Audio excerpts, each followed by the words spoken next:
Morning, guys. Now I'm talking and you're not listening. That is a big problem. Man, I just got off that call and that guy that I was just talking to, he just did not understand a word that I was saying. Those people that I was just talking to just a minute ago, they were talking to me, but I didn't understand a thing that they were talking about. Do you ever hear yourself saying that? Yeah, today's topic is a little bit serious, and that probably sounded quite serious. Man, I'm talking and you're not listening to me. So today I wanted to talk about this because it is super, super important, and it rolls across every single thing we do in life, whether it be the way in which we communicate with our children, whether it be the way that we communicate at work, in sales, so on and so forth. What I'm about to talk about today, which clearly is about listening, is going to make you a lot of money if you listen up. But not only is it going to make you a lot of money, it is actually going to help you have really successful relationships with your partners, your children, and everybody else around you. So that's the topic of today's discussion. I know you probably opened up the screen today and went, "Oh my God, what the heck is she on about? She's telling us, she's talking, and you guys are not listening." So welcome to today's session.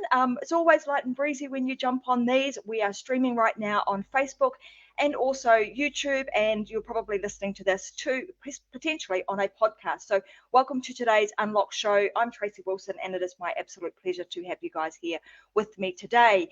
The topic doesn't really need a lot of introduction after that, right? So, I want to talk about listening and the art of listening, and why it's super, super important that we get really, really good at this.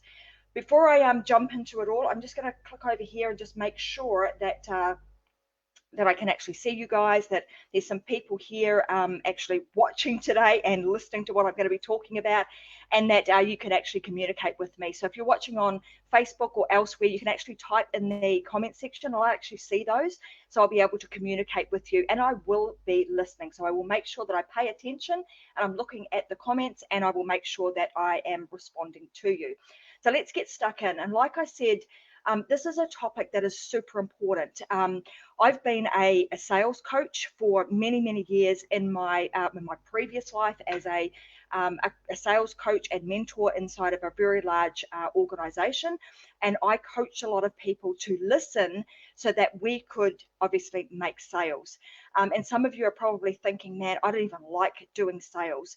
I can tell you today that this is a big, big part of every single element of your life, whether you like it or not. We all have to, if we've got 2 ears and they work, which most of us are blessed to have, we want to make sure that we're actually using them to our best of our ability and to our advantage. And it's in the listening that most of the money actually can be made, and also the relationships can be built. So extremely, extremely important. So let's just kind of kick in and just talk about some statistics. Hi, Reza. I'm seeing a heap of you guys on here today. Appreciate you guys being here. So let's kick in. But, we're talking about listening. And I saw a statistic, and the statistic said something like that given that we all listen, so you would think that would all be pretty good at it. The sad reality is that most of us are not very good at it. In fact, most research is actually suggesting that most of what we actually listen to, we're really only hearing somewhere between 25 to 50% of it. So if you think, to put that into perspective, today's show is like a 30-minute segment. If you listen to the show for 30 minutes, the reality is that you're probably only going to be hearing or really listening or paying attention for half or 25% of that. So that being said, have you ever wondered why maybe your children or even your team members, you're constantly like, man, I've told them that before. Why didn't they get it? And you would have also heard the saying that we need to repeat something, like particularly in a marketing sense, 9 times. You got to repeat it over and over and over and over again until somebody actually hears it. This is why. And a few weeks ago on the show, I talked about the statistic of us having something like somewhere between 50 160,000 thoughts a day. So you kind of couple all of that, the thoughts that are going through your head, and you trying to pay, or the person trying to pay attention to you and listen to what you're saying. They are having to compete with all of those thoughts and all of the, distractions of looking out the window and, maybe listening to some side chatter and so on and so forth, and maybe even trying to preempt what you're going to be saying next. So those are all the things that you are competing with when you're trying to get the message across, but equally when you are on the receiving end, trying to listen, hear, and to understand what somebody is actually, telling you. So I want to talk about this in the context of both business, but also family and in your life. And like I said right at the beginning, this is super, super important. And the thing that I also want to make point of is that this isn't just about making money. If we don't use our listening skills and we're not active in utilizing those, you're leaving a lot more on the table than just money. So one of the things that I've thought about this a lot, and one of the things that I've done with my family, even when they were like really teeny tiny, and it started out with my OCD of them not wanting to make a mess around the house, not walking around with food. So one of the things that we always do, and we still do to this day, is every night when we have dinner, we sit down at the dinner table together as a family. And what I have found by doing just that simple task each and every day with your family and even with your children at a young age, that is the time where you put everything down. Technology goes away, TV gets turned off, and you pay attention to one another. You enjoy the meal together, but you're also having conversation about what's gone on in their day. And I can tell you that certainly my experience has been by doing that and making I suppose it's become a tradition. You don't come to my place without sitting down at the dinner table and us actually having a conversation about what's been going on. It will help you to build a really solid foundation for your family, and it will continue to open up those lines of communication. But not only allowing people to speak, but really listening to what they are talking about. So from a family perspective, I think it's super and super important. If you're somebody that has TV dinners and sits with your dinner on your knee and watches television, then I would encourage you to give this a go, set the dinner table and just get around it and have a really good conversation with your children and your family. Because someone's saying here, best memories are created there. Absolutely, I would agree with that. And I'm somebody that enjoys to cook, and I love to cook for other people and have them around the dinner table so we can have a good old chin wag. Secondly, on the other flip side of that is obviously how this listening piece comes into play when you're in a business sense. So, like my little intro was, like you're not listening to me, and I know that I said it like that, and you probably thought, man, she's done that before, and I think I have once or twice come out with that look and that. I'm trying to talk and you're just not listening to me. And often in relationships, particularly with your partner, you can feel that way when you're not feeling as though you're being heard. So I want us to look at this from 2 points of view. One is from a communication perspective of when you're communicating, making sure that we're really clear with the message that we want to get across. And secondly, that we're actually really listening to what somebody is saying, and then I'm going to give you some skills and some things that you can do to really help you to understand what the person is saying. Because as we get busier and busier in our lives and we've got more and more technology and information flying at us, it's really easy to try and go to the quick switch and try and get information out and listen as fast as we can. And what happens with that is we start to overlay our own beliefs, our own judgment, and we start thinking about, well, what's the next question that I can actually ask? So super, super important that we exercise these skills. And I would go as far as saying that in a sales environment or in your business, it would be the number one skill that you need to get very, very good at, because in the listening lies the dollars, is what I'm going to say. In the listening lies the dollars, because that will enable you to really listen intently and then answer in a way that enables that person to really feel like they're heard and that you understand them and that you're the right person to be working with them. So I'm going to give you a few little tips. Firstly, the first thing you need to do is to make sure that you're actually paying attention. So often, you know, and again, I put my hand up and I can say that I have been guilty of this at times, and it's something that we have to continually work on. But you know, you might hear somebody say to you, "Are you listening? I've said that before," or you know, you might be listening but not really paying attention.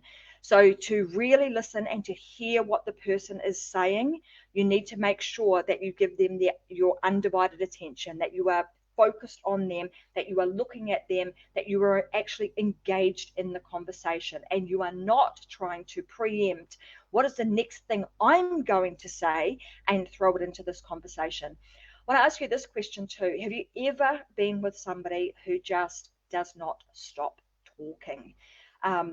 You know, and maybe, you know, you might be one of these people that just has to try and fill the gap. Yes, Robert, 2 ears and 1 mouth for an absolute reason. Dead right. We need to make, you know, we use these 2 things to ensure that we can listen really carefully, and we do most of the listening and a lot less talking. But if you've ever sat, you know, with somebody who talks a lot, and you won't have heard the saying, because where the saying comes, you can't get a word in edgewise, because the person just does not stop long enough to even allow you to interject and to get your thought out there. So really, really important that you allow people to, you know, to talk, that you listen, you're paying attention to them, and you allow them to finish all of their sentence.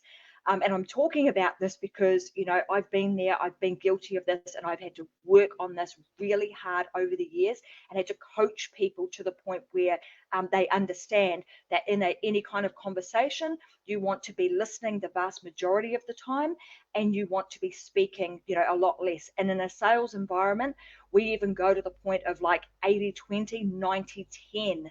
And I would go as far as saying that that would even apply to an interview style situation. You want to make sure that you are talking a lot less of the time. So I've got a few questions coming up here. What do you do when somebody is defensive?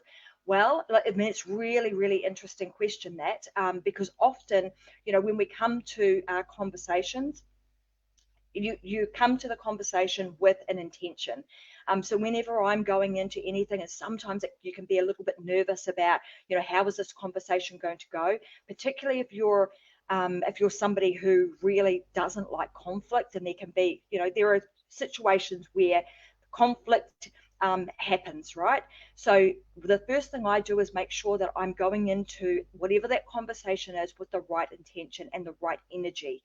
If you move into any kind of conversation with the wrong type of energy, you want to think about listening as being, yes, we have 2 ears to hear, but you also have all these other senses. And not only are you, you know, you're listening with your eyes and your ears to see what is someone's body language like. And often we can diffuse the situation by adjusting the way in which we approach the conversation ourselves, with our own body language, with our own tone of voice, with the words in which we are using to try and get our message across.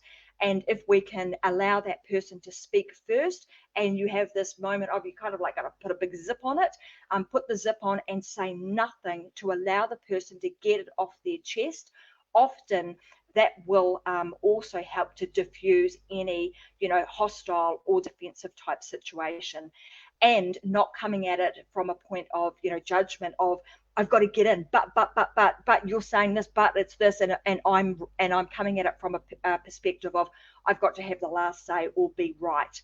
You know, there is no sense in trying to win in a situation like that. What you're trying to do, the winning for all, is that you come out of that conversation with on a nice, even, you know, playing field, so to speak, and that you are able to move forward with some level of, you know, of being able to move forward and not being stuck in that conversation. So yeah, those were just some of the things that I have, you know, digressed a little because that was a question that came up. But those are some of the things that I've found that have held me in really good stead over the years. So the first is like paying attention.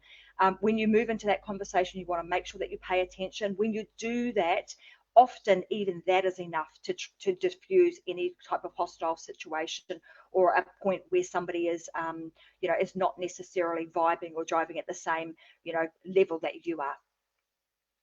Okay, the next thing I'm going to put on here is that you want to show them that you're actually listening. So you want to make sure that you're, again, this all comes down to paying attention, nodding, and and saying, yes, I'm listening, making sure that you're actually, they can see that you are paying attention to them. You're not writing things down. You're not looking out the window. You're not having side conversations. Often you can see when somebody is already thinking about something else in their head and not paying attention to you. So super, super important that you show that you are actually listening. And that can come in when you use things like paraphrasing and say, reiterating back to them that you've actually understood what they are talking about. So, hi guys, I can see Ryan here, and I've got a heap of conversation going on in the side chat here. The next thing is like providing feedback and seeking clarification. So this can obviously applies to all areas of our life, but I'm going to talk now specifically in a business sense. So when you're providing clarification and seeking clarification and providing feedback, there was a guy by the name of Robert Woodsmall, and he said something like this. He said, when you can articulate to a person's problem better than they can, they automatically and unconsciously credit you with knowing the solution. That is super powerful in a business sense. So again, this is where the listening comes in, because when you listen really carefully to what the person has said, and then you're able to reiterate it back to them by saying, okay, so today, Tracy, this is what I've heard. You're telling me this, these are your problems. This is what you are looking to achieve. Have I got that correct? If they say yes, they are going to unconsciously tag you as being somebody who has got the answer. So when you get really, really good at this and you're able to reiterate that back and paraphrase back to the person, it is super, super powerful in a business and a sales process sense. So I'm just going to look here. A few saying Carl Rogers, putting people at the heart of the conversations and more. Absolutely, it's like really paying attention to what that person is saying. Then providing feedback and seeking clarification. So I'm just going to have a look. I've got a few, always at these, I always have a few notes. I'm just going to refer back to my notes in here. So seeking clarification. So sometimes also when you're paraphrasing with someone, you want to make sure that you're saying things like, I'm hearing you. I can understand where you're coming from. Let me just paraphrase that and just make sure that I'm actually understanding you correctly. That also helps to put you in, I suppose, in the driver's seat, and that person will really get to understand or feel as though you are listening to them. Because when you paraphrase, you have to have listened to what the person has said in the first instance to be able to reiterate that back to the person in a way that makes them feel as though they are understood. And if you don't understand something, a phrase that you could use is, I may not be understanding you correctly, so I'm going to just reiterate what I think you said. Have I got that right? And that also opens up that line of communication for the person to say, yeah, you've understood me absolutely correctly. And you know that when you move forward, that there is no misunderstanding or none of your judgment or any of your, your belief systems being overlaid into what the person is saying. This is really important too, in terms of the way in which we communicate now. So if you think about, me communicating to you, I can speak what I can try and, articulate things to you in a way that I want you to understand. But often when you go to the likes of written communication, whether it be text messaging or, on social media, and, you might be typing something, we have to remember that often as the listener in that case, or the reader of the message, we're overlaying to that message the way in which we're feeling at that time. So if you're not feeling very good and somebody has written something, and it may not necessarily have been their intention to have written it in a way that you have interpreted it, It's because you have overlaid the way that you feel and your own beliefs to that conversation. And often that can be where things get, misconstrued, or where we have this problem with communication. So jumping on a call and actually having a conversation, a two-way conversation like this, where you get to speak with one another, where you get to see one another, that you get to, understand how that person's feeling from a vibrational level, is really is extremely powerful. So the next thing that I've got on my list is like deferring judgment. So again, interrupting, I'm going to say interrupting is really a waste of time.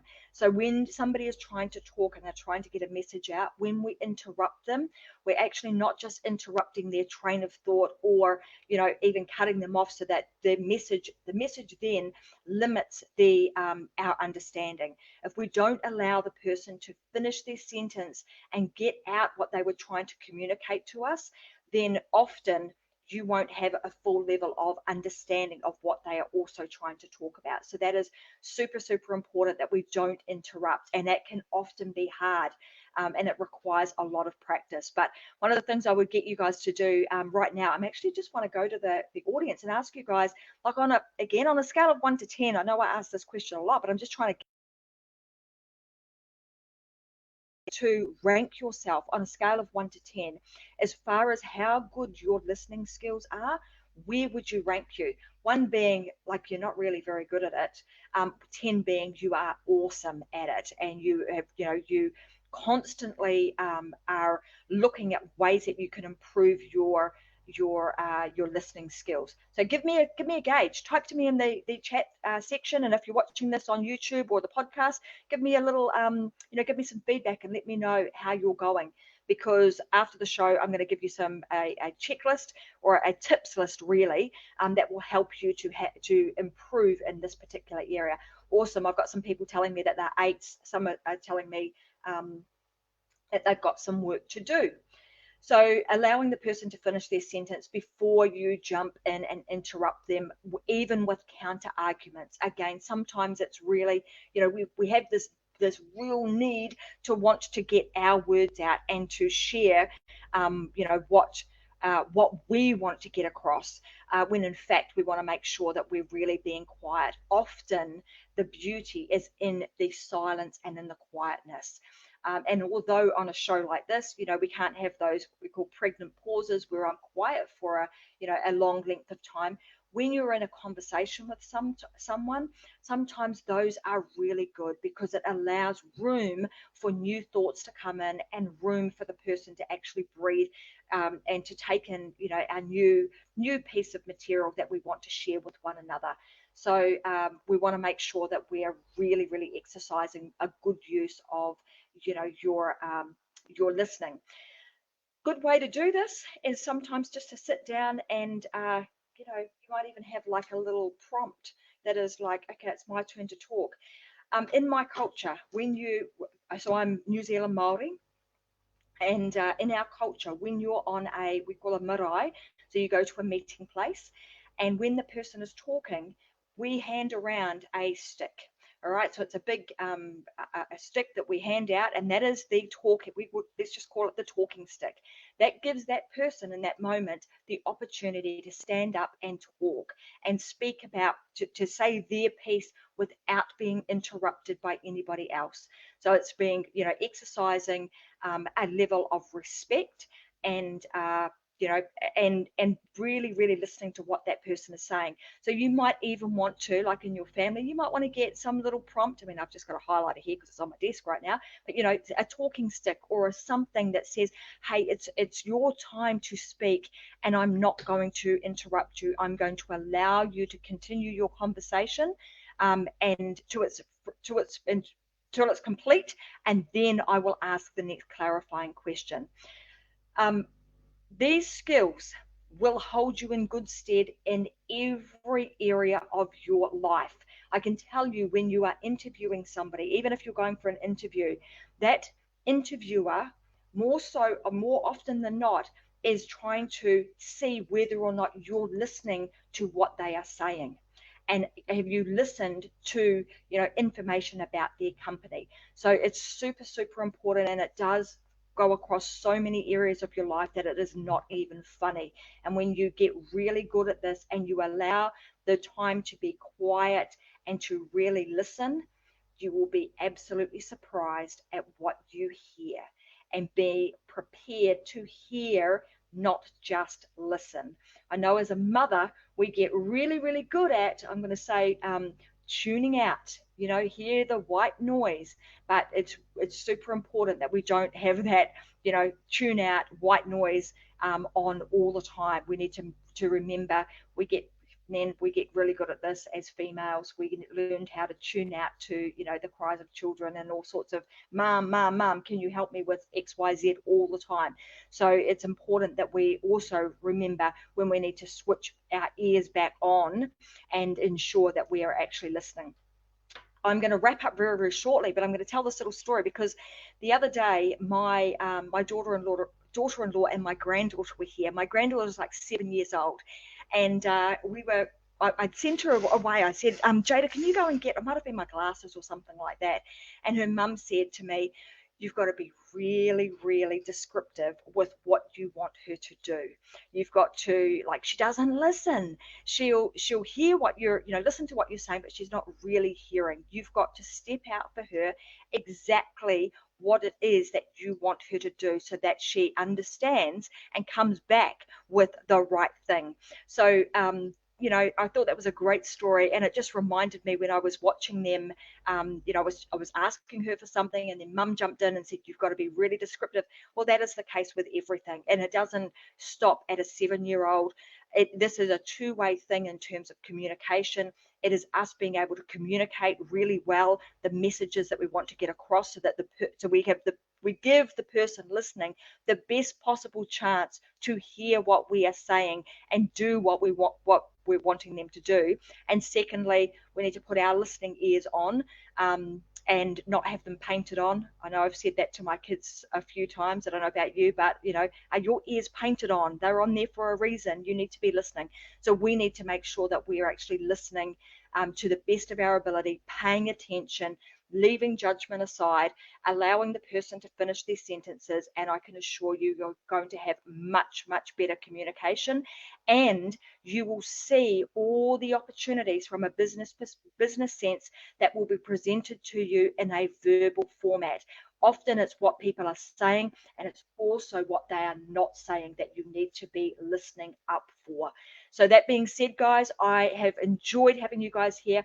I'm going to do a little bit of social listening right now and just have a look at some of the comments that are coming in, and make sure I can get over there and, whoa, where's the mouse gone? Get over here and just pull some of these up. So thanks very much, Amber, for joining today. She's saying very true, paying attention and leaving judgment aside. Super important. Who have we got here? Towards a person like that. Okay, I'm not quite sure which part of the conversation that was about, because I was thick in the middle of talking, which was not seeing what was going on in the chat box at that particular time. So there's a good example of the things that we need to be doing all at the same time to really, really listen.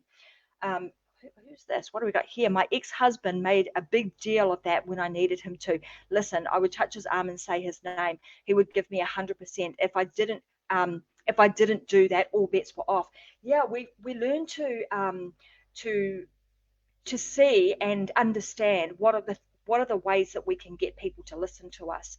And it doesn't matter, like I said right at the beginning, part of sales is absolutely listening, and you would be deluded if you thought that sales weren't weaved into every single thing we do in communication throughout every part of our life. Whether you're getting up in the morning and you're trying to convince your husband to make you a cup of coffee, something as simple as that, you're using your listening and your communications and sales skills to get people to do that. So it's super, super important. This whole message today, I know I started out with saying, I'm talking and you're not listening. And I'm hoping that today you have captured more than 25 or 50% of what I've been talking about. in this conversation. And when I come back next week, which I'll be back on Tuesday, American time, and Wednesday, Australia and New Zealand, I'm actually going to be delving deeper into this as far as conversations go in sales for business. So when you listen up on Tuesday, I will be giving you exact steps and the reasons why you need to apply this to your business. And I'm going to give you basically a 10-minute script that is going to help you close high ticket clients in a really short space of time. So I'm going to make sure that I cover that off, and it's going to be next week. So thanks very much, guys. You've been watching Tracy Wilson, and this is the Unlock Show. Like I said, I'll be back again next week. Make sure that you chat with me inside of the getting all tongue-tied today, the Success Secrets for Business, Family and Life group on Facebook. That's where you can hang out with us and ask more questions after the show. So thanks for joining me. It's been my absolute pleasure to have you guys here as always, and I'll see you again next week. Have a great day. Bye.